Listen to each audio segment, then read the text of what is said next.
Hello everyone. In this lecture we will learn how to solve resistive networks in easy way.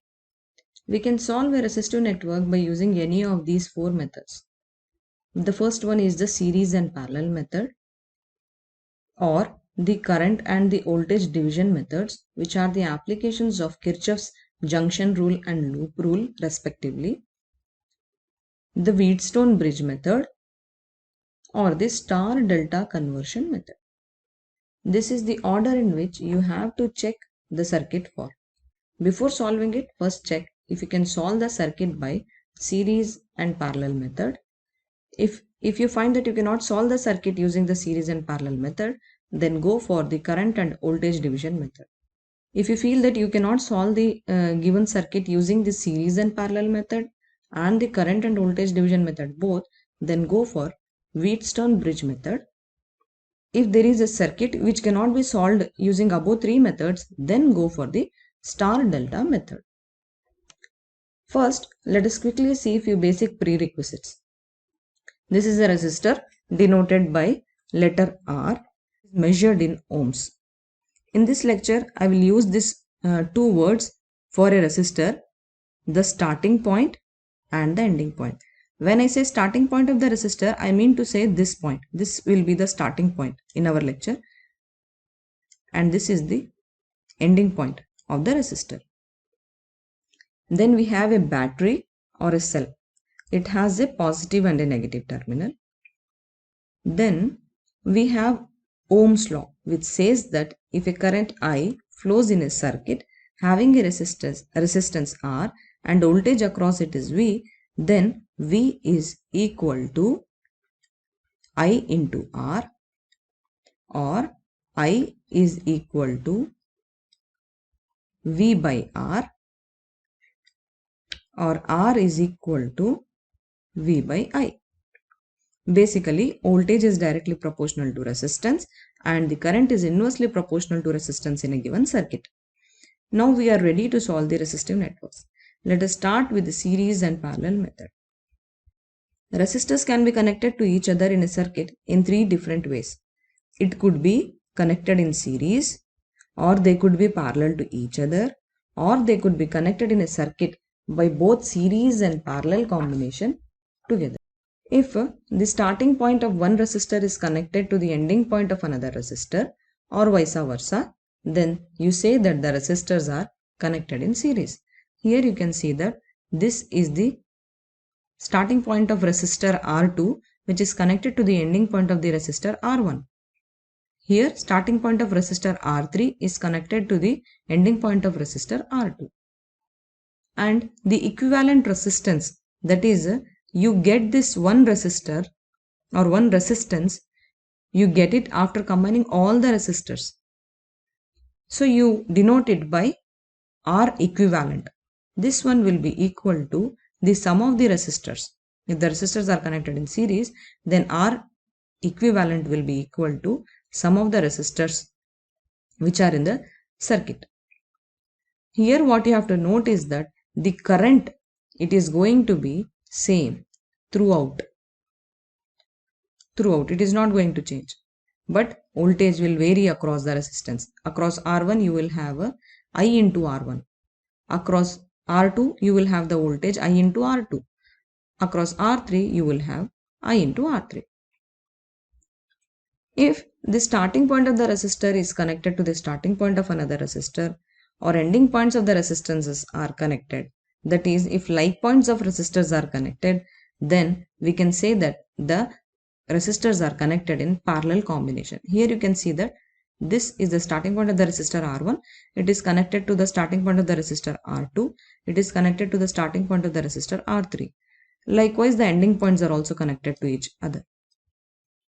And the R equivalent here will be equal to the sum of the reciprocal of the resistors. Note that there is no rule that parallel resistors should be arranged vertically or horizontally. They can be arranged in any manner. What matter is how they are connected. If like points of the resistors are connected together, then they are parallel to each other. For example, here we have R1, R2 and R3. They are parallel and its equivalent resistance is this. Here we have to note that in parallel resistance, current will not be same throughout the circuit because it will get distributed through R1, R2 and R3. If you have current I, it is distributed here, I1 and I2 and I3. And now this point is called a junction. So you have to note that if the resistors are connected in parallel, then you will have a junction. The point where you can find that more than two currents come or go. That point is called as a junction. You have to keep in mind that for parallel resistors, you will have a junction. And because of this junction, the current is not same in these circuits. The current divides among the junction, but the voltage will remain same. We can also have circuits having both the combination, that is series and parallel together. Now in this circuit you can see that R2 and R3, they are parallel to each other. They are connected parallel to each other. See here, the starting points are connected, the ending points are connected, and you also have a junction. Okay, and this combination of R2 and R3 is connected in series with R1. Thus this circuit has one series and two parallel resistors. The two parallel resistors, you can find the equivalent resistance for both the parallel resistors. Then the circuit becomes simple. You have two resistors now, R1 and R parallel, which are in series. Then you can easily find the equivalent resistance of the entire circuit by summing up R1 and the R parallel. Now once you have this equivalent resistance, you can easily find the current I using Ohm's law, V by R equivalent, or this can also be written as V into R2 plus R3 by R1 into R2 plus R1 into R3 plus R2 into R3. So this will be the current in the circuit. First you have to see the circuit carefully and check whether it has series or parallel or both the combinations. Then only proceed to solve the resistive network. Now let's do few numericals to understand this in a better way. The question is, two resistors with R1 is equal to 1500 ohms and R2 is equals to 3500 ohms are connected as shown in figure. If the battery of EMF is 12 volts, what is the current through each of the resistors?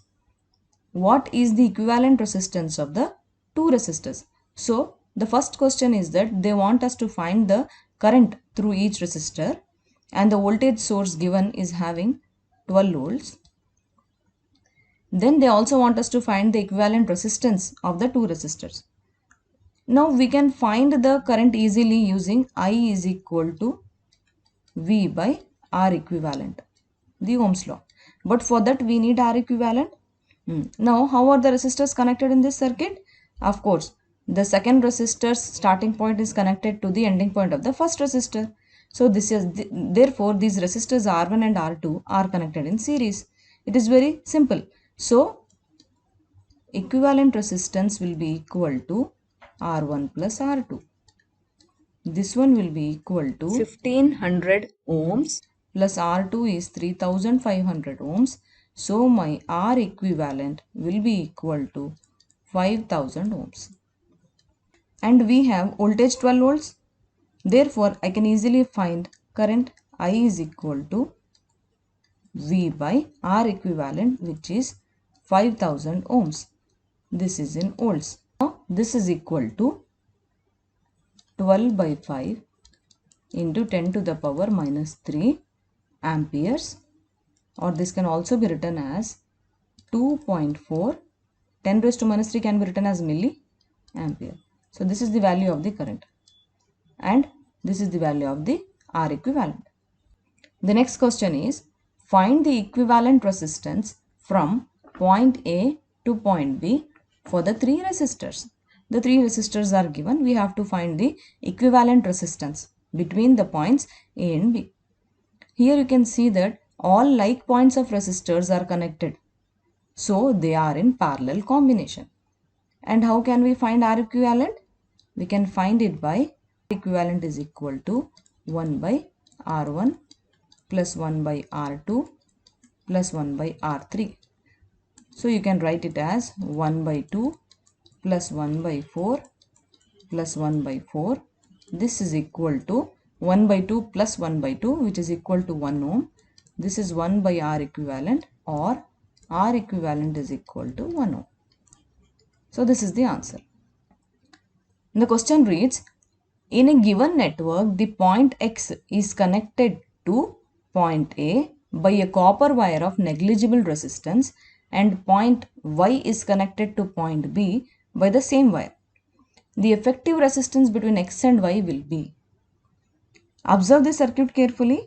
The starting point of first resistor is connected to the starting point of third resistor, and ending point of first resistor is connected to the ending point of the third resistor. That is, like points are connected. If you have problem in finding whether these resistors are connected in series or parallel, then you can also go for the junction thing. See, here you have junction. The resistors are connected and we have junction. So if you have junction when the resistors are connected, that means if the wires, if they look like this, if you have two or more wires and you have a junction, or if you have two or more currents passing through one point, then you say that it is a junction. Now if the like points are connected, then the resistors are said to be connected in parallel, and if unlike points are connected, then the resistors are said to be connected in series. I have a very good mnemonic to make you remember. I told you that this is the starting point and this is the ending point of the resistor. The second resistor starting point is connected to the ending point of the first resistor, S and E. So S and E is the two starting letters for the word series. So you can use it as a very good mnemonic for remembering that series means S and E are connected together. So let us solve this problem, which has become very easy now. The effective resistance, see this, you have the junctions here, then you can easily find that all these three resistances are connected in parallel. If they are connected in parallel, how would they look? They would look like this. If I name them, this would be some E and this would be F. How would they be connected? If I have E and B, the E is connected to A, starting point. This is my A and this will be my F. Then the B is connected to F. And what about B and A? It is like this. Okay, so this is the circuit, they have made it like this. So to find the equivalent resistance, 1 by R equivalent will be equal to 1 by R1, which is 1.2 ohms, plus 1 by R2, which is also 1 by 2 ohms, plus 1 by R3, which is also 1 by 2 ohms. So my R equivalent will become, this you can write it here as 10 by 12 plus 10 by 12 plus 10 by 12. It will cancel and it will become 5 by 6 plus 5 by 6 plus 5 by 6. So this will give you 15 by 6 or 5 by 2. So my R equivalent will become 2 by 5 ohms, or my R equivalent will become 0.4 ohms. So the correct answer will be D. Let's move on to the next question.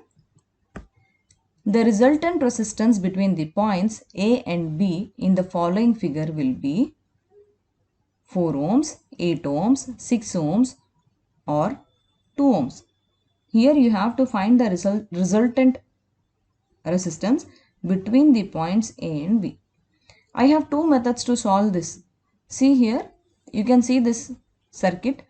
Here, this 1 ohm resistance and 1 ohm resistance are in series.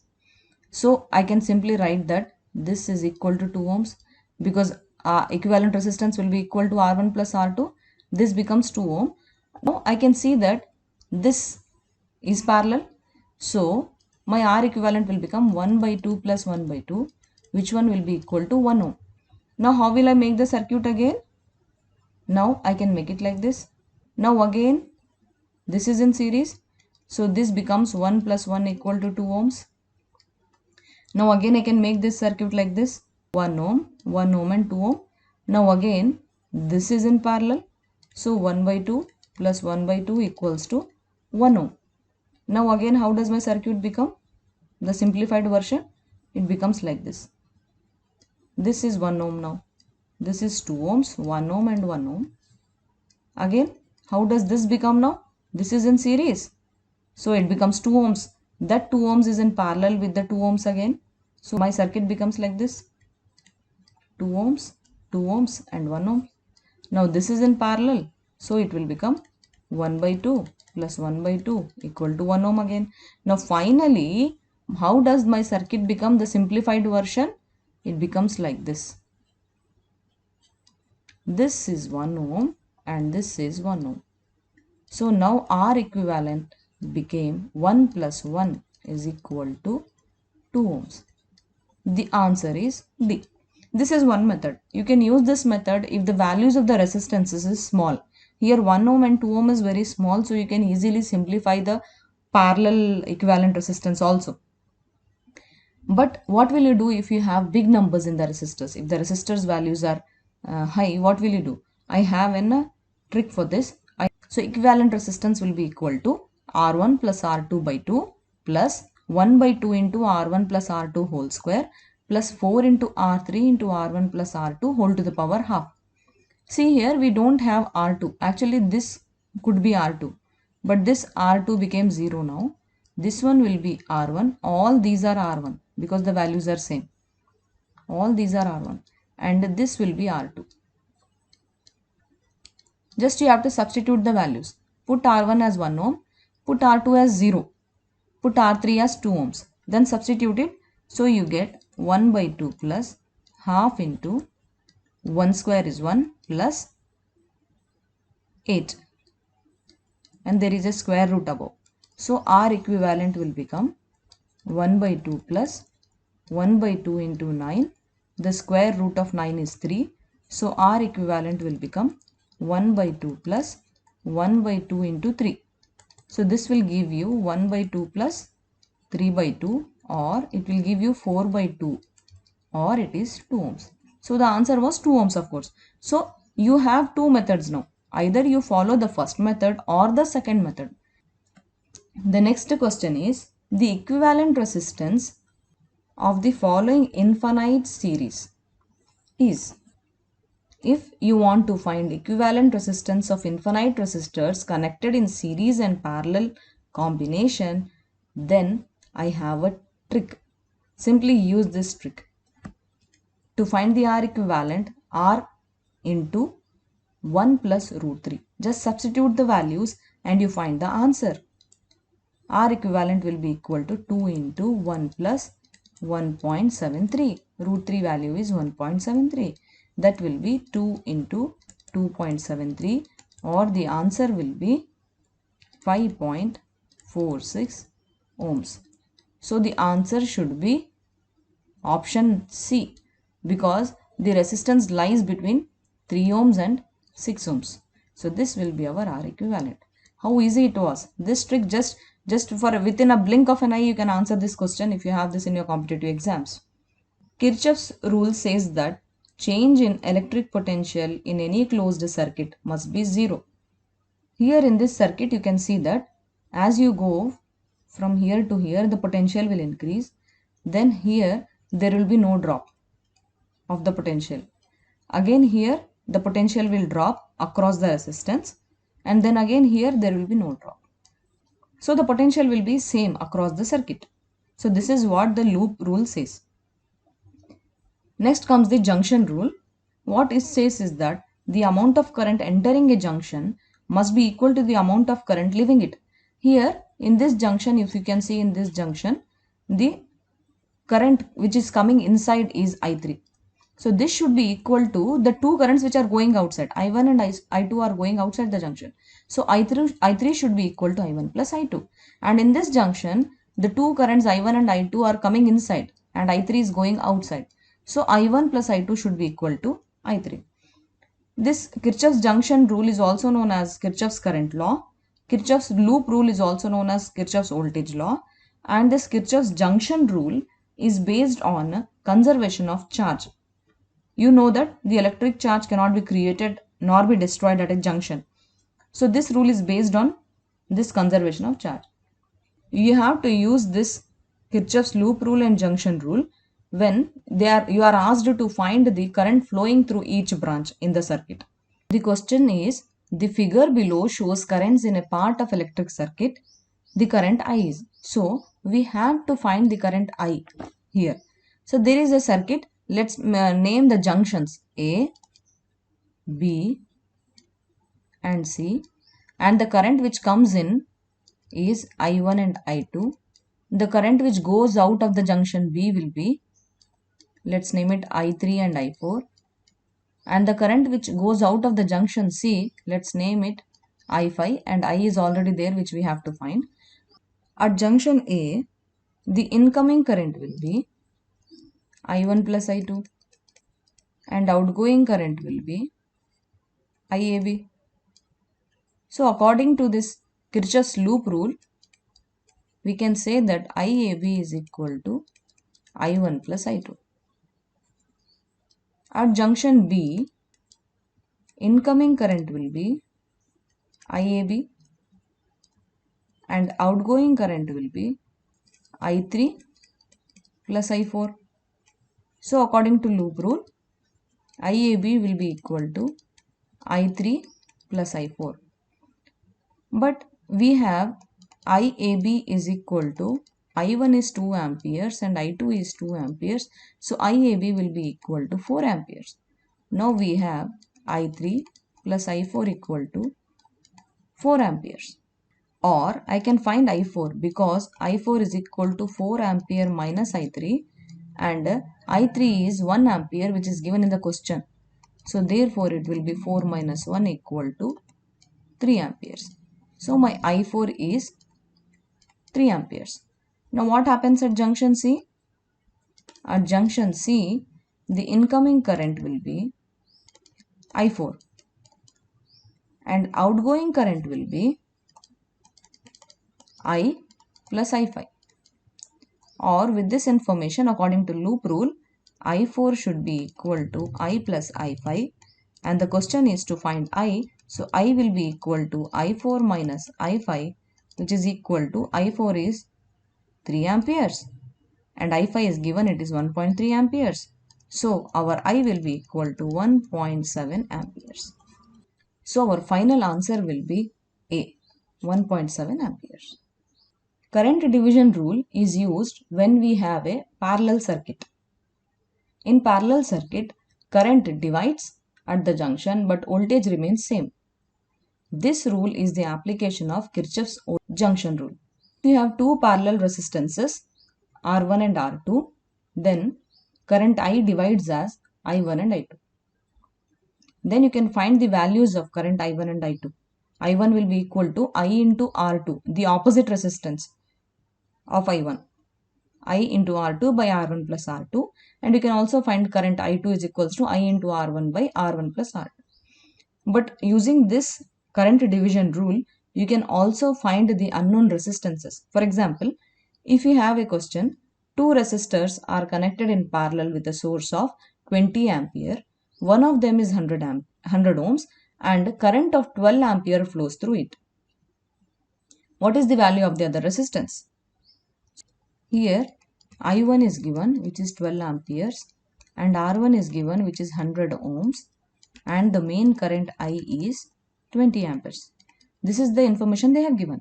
So using this formula, you can find R2 into 1 minus I by I1, which is equal to R1, or R2 into 1 minus 20 by 12 equal to, what is R1? It is 100 ohms. So R2 into 12 minus 20 by 12 equal to 100 ohms, or R2 is equal to 100 into 12 by 8. So we have found the unknown resistance, which is 150 ohms. Voltage division rule, it is used in series circuits because voltage divides in the series and current remains the same. Now this is the application of the voltage law or the loop rule. If we have two resistors in series, R1 and R2, and you know what is the input voltage Vin, then you can calculate the output voltage V0 as V out is equals to R2 by R1 plus R2 into Vn. For example, if you have R1 is equals to 2 ohms, R2 is equals to 1 ohm, and the input voltage given is 12 volts, then you can find the output voltage, which will be equal to 1 by 2 plus 1 into 12. This is equals to 4 volts. This is how you can find the output voltage. But you can also find the unknown resistance. If V in and V out is given, then you can find the unknown resistance easily by substituting here. Also, if you have three resistors, then if they are connected in series, then you can find the voltage across each resistor using this formula and this voltage division rule. Usually we use this current and voltage division methods if we have symmetrical circuits. For the other circuits also you can use, but things become complicated there. If you have symmetrical circuits, then you can easily use it. What will you do if you have a circuit like this? You can't easily figure out where resistances are connected in series or parallel. In this situation, we have to use this Wheatstone bridge method. Okay, this type of circuit is known as a Wheatstone bridge. There are four resistances R1, R2, R3 and R4, and there is a fifth resistor connected in between points A and B. This fifth resistor could be a galvanometer. This also has a resistance. If the ratio of the resistors in the left arms is equal to the ratio of the resistors in the right arm, or the ratio of the resistors in the upper arms is equal to the ratio of the resistors in the lower arms, then this Wheatstone bridge is said to be balanced bridge. We can derive this using Kirchhoff's laws, but we will not get into that derivation. In this lecture, we will focus on how to solve resistive networks only. So, if the bridge is balanced, then across A and B, the current is going to be 0. Current is going to be 0 means you can completely neglect this galvanometer. There is no current at all in that wire. So this happens in a balanced Wheatstone bridge. There is no current flows from the middle resistor. And also the current in this loop 1 will be equal to the current in this loop 2. Once you neglect this galvanometer, you can easily solve the circuit for series and parallel. You know the method, right? According to Ohm's law, V is proportional to R. Therefore, if R1 by R2 is equal to R3 by R4, then the ratios of the potentials across those resistances should also be equal. We can also calculate the unknown resistance using the Wheatstone bridge. In fact, the main use of the Wheatstone bridge is calculating the unknown resistance. First check that the Wheatstone bridge is balanced or not. If the Wheatstone bridge is balanced, then you can easily find the unknown resistance Rx. Remember, in Wheatstone bridge, voltage divides equally. No potential difference and no current through the circuit in the balanced Wheatstone bridge. Also, you can have a resistor in place of this galvanometer. And if all the four resistors are equal, then of course the bridge is balanced, but all the values of the resistors is same, then you can easily find the equivalent resistance between these points AB. So this is a very useful trick. If you have a Wheatstone bridge with equal resistors, equivalent resistance is equal to the R. For example, in this figure, the equivalent resistance between A and B is to be found. See, I told you that all the values of the resistances are equal. Therefore, I can use this, that the equivalent resistance is equal to R. But there is a problem in this circuit.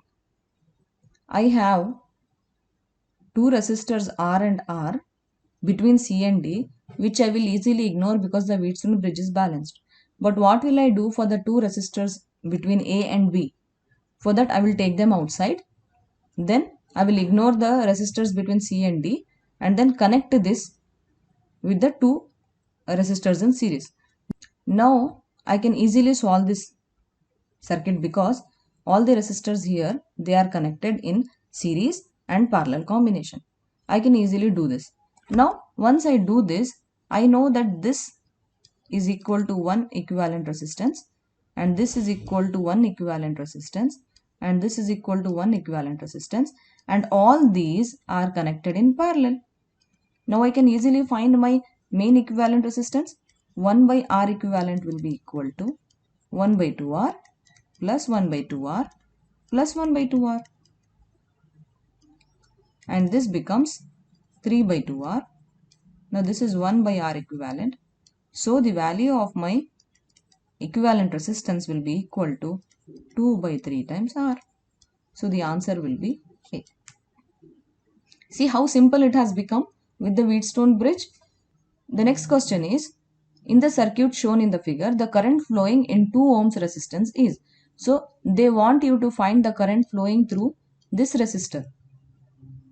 Now first check whether this Wheatstone bridge is balanced or no.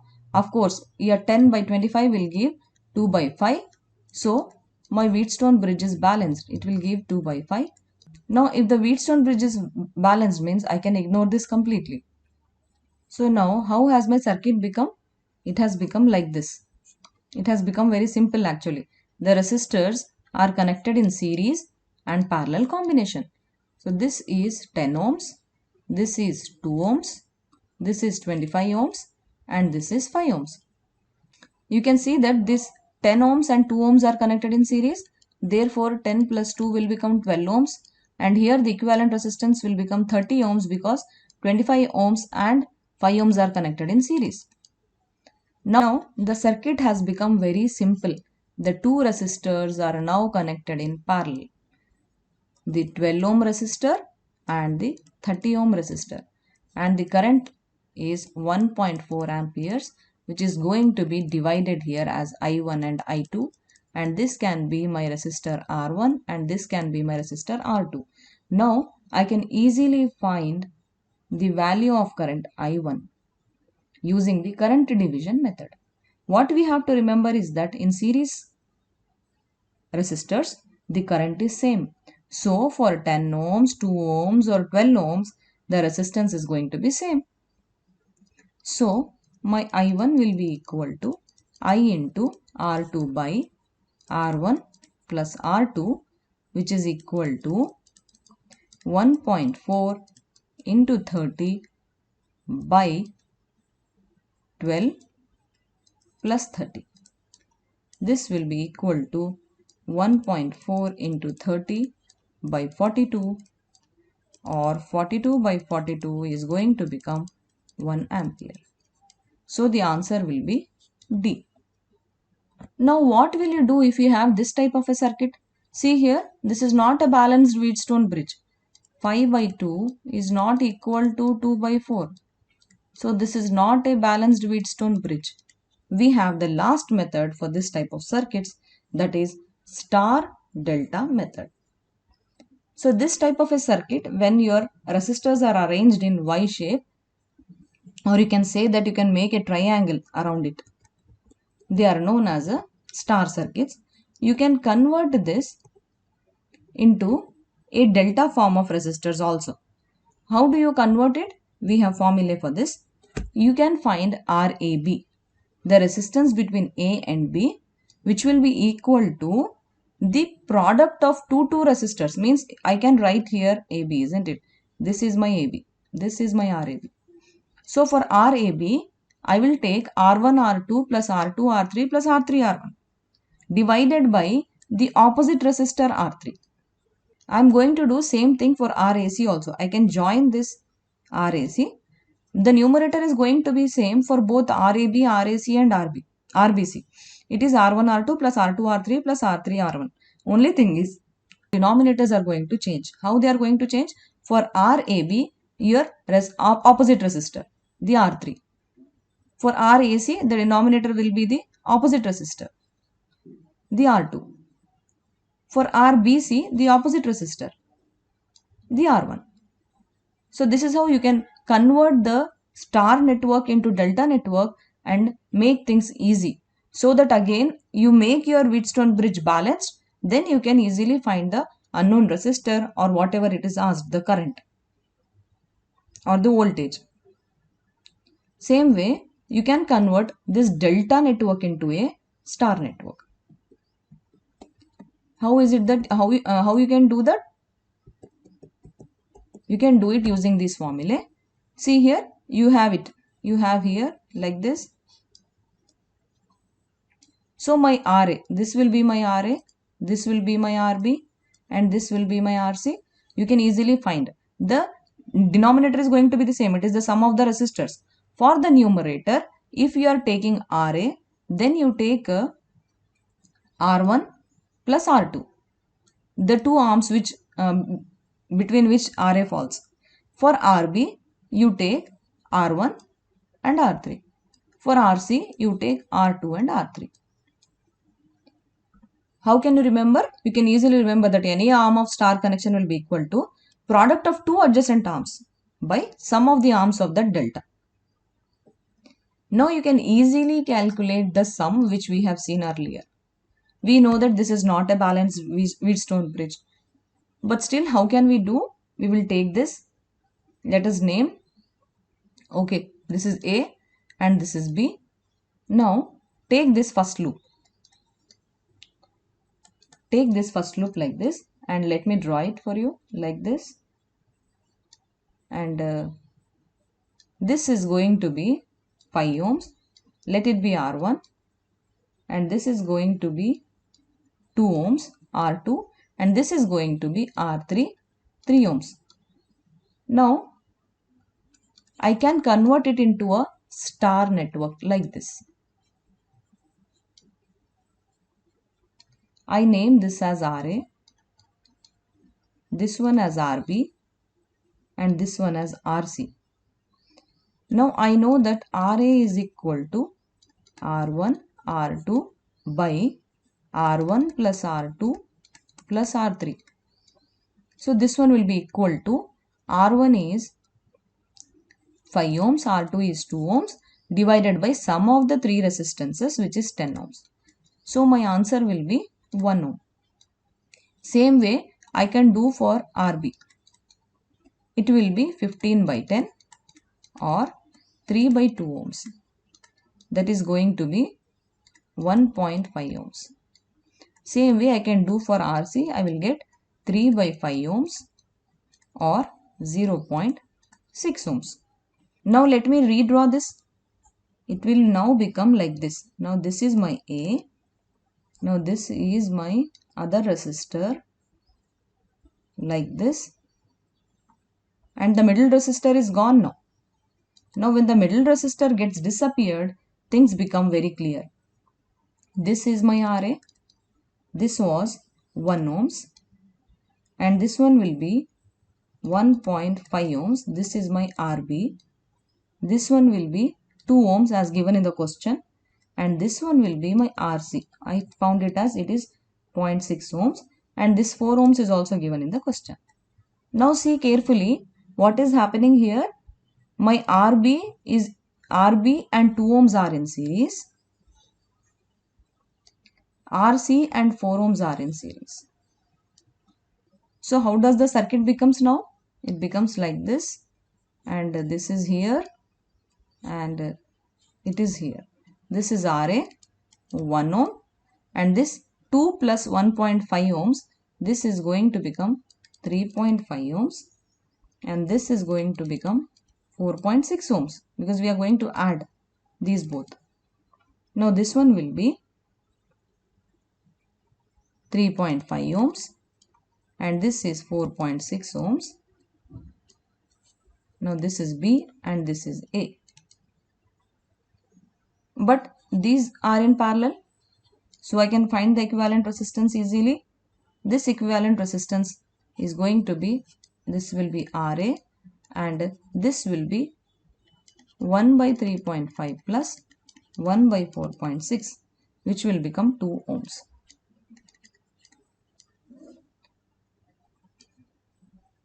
This is A and this is B. Now my R equivalent will be equal to RA plus 2 ohms, and RA is 1 ohms. So therefore it is 1 plus 2 is equal to 3 ohms. So the answer is going to be 3 ohms. See how simple it has become now with the star and delta. It takes me time to explain you, but once you understand, you do by yourself, within 2 minutes you can solve this network.